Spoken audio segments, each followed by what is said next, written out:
प्रफुल्ल पटेलांनी शरद पवारांच्या समोर पार्थ पवारांबद्दल नाराजी व्यक्त केली आहे। पार्थ पवारांच्या कार्यपद्धतीवर प्रफुल्ल पटेलांकडून पवारांच्या समोर नाराजी व्यक्त करण्यात आली। 12 मे रोजी प्रफुल्ल पटेल तटकरे शरद पवारांच्या भेटीला सिल्वर ओकवर गेले होते। TV9 मराठीच्या बातमीवर आता शिक्कामोर्तब झालेला आहे।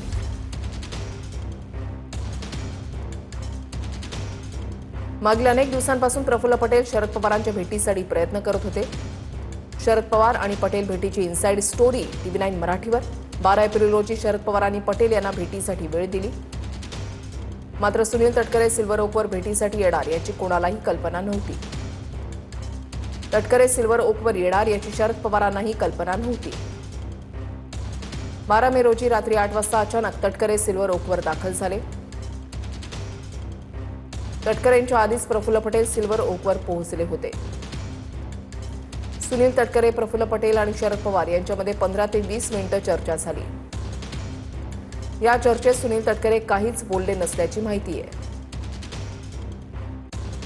प्रफुल्ल पटेल आणि पवार चर्चा करत होते त्यावेळेला तटकरे अस्वस्थ होते अशी माहिती आहे।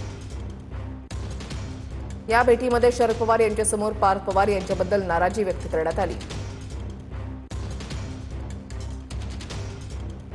पार्थ पवारांनी घेतलेल्या निर्णयाबद्दल आणि त्यांच्या कार्यपद्धतीबद्दल पटेलांनी नाराजी व्यक्त केली। यावेळी पवारांनी पटेलांचं म्हणणं फक्त ऐकून घेतलं, काहीही प्रतिक्रिया दिली नाही। अक्षय मणकणी आमचे प्रतिनिधी या संदर्भातली अधिक माहिती देतील। अक्षय।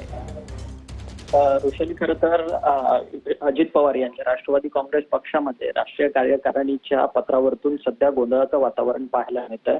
एकूण काँग्रेसच्या राष्ट्रीय अध्यक्ष असलेल्या सुनेत्रा पवार यांच्याकडनं निवडणूक आयोगाला एक राष्ट्रीय कार्यकारिणीचं पत्र देण्यात आलेलं होतं। त्या पत्रामध्ये खरं तर सुनील तटकरे आणि प्रफुल्ल पटेल जे राष्ट्रवादीचे दोन बडे नेते आहेत या दोन्ही नेत्यांच्या नावाचा समावेश त्या कार्यकारिणीच्या पत्रात होता, परंतु त्यांच्या नावापुढे त्यांच्या पदाचा कोणताच उल्लेख नाही। परंतु गेले अनेक वर्ष आपण पाहिलं तर प्रफुल्ल पटेल हे राष्ट्रवादी काँग्रेस पक्षाचे कार्याध्यक्ष म्हणून राहिलेले आहेत आणि सुनील तटकरे हे राष्ट्रवादी काँग्रेस पक्षाचे प्रदेशाध्यक्ष राहिले। परंतु 29 एप्रिलला जे पत्र देण्यात आलं तर त्या पत्रामध्ये या दोन्ही नेत्यांच्या पदांचा उल्लेख नव्हता। त्यामुळे हे दोन्ही नेते खरं तर शरद पवारांची भेट घेण्याकरता 12 तारखेला सिल्वर ओक या निवासस्थानी दाखल झालेले होते। पहिले प्रफुल्ल पटेल जे आहेत त्यांनी शरद पवारांच्या भेटीची वेळ मागितलेली होती, परंतु सुनील तटकरे हे प्रफुल्ल पटेलांबरोबर या भेटीसाठी गेलेले होते आणि या भेटीमध्ये या दोन्ही नेत्यांनी पक्षामध्ये कशा पद्धतीने सगळे निर्णय घेतले जातात आहेत आणि पक्ष कशा पद्धतीने चालवला जातोय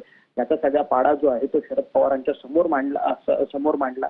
या सगळ्या गोष्टींवरती शरद पवार यांनी बोलणं जे आहे ते या दोन्ही नेत्यांशी या विषयांवरती टाळलेलं आहे। इतर विषयांवरती या तिन्ही नेत्यांच्या जे आहेत त्या गप्पा झाल्या, परंतु या राजकीय विषयाच्या संदर्भात काही अधिकचं बोलणं जे आहे ते शरद पवारने टाळलेलं असल्याचं सूत्रांकडनं समजतंय। आणि त्याचसोबतच पार्थ पवार जे राष्ट्रवादी काँग्रेस पक्षाचे नेते आहेत आणि आता राज्यसभेचे खासदार आहेत त्यांच्या खरं तर नक्कीच धन्यवाद अक्षय दिलेल्या सविस्तर माहितीसाठी।